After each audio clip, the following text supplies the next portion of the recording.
ஒரு காலத்தில் அடர்ந்த காடுகளால் சூழப்பட்ட ஒரு சிறிய ஊரின் அருகே கிருபானந்தன் என்ற பெரிய யானை வாழ்ந்தது. அது சாதாரண யானை அல்ல.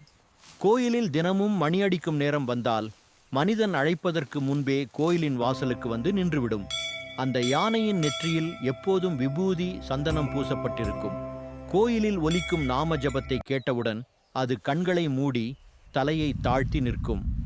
அந்த யானைக்கு இறைவன் மீது அளவில்லா பக்தி இருந்தது. ஒரு வருடம் கடுமையான வறட்சி ஏற்பட்டது. காடு உலர்ந்தது. நீர் கிடைக்காமல் விலங்குகள் தவித்தன. கிருபானந்தனும் பசியாலும் தாகத்தாலும் வாடியது. அந்த நேரத்தில் கோயிலில் பூஜை நடந்து கொண்டிருந்தது.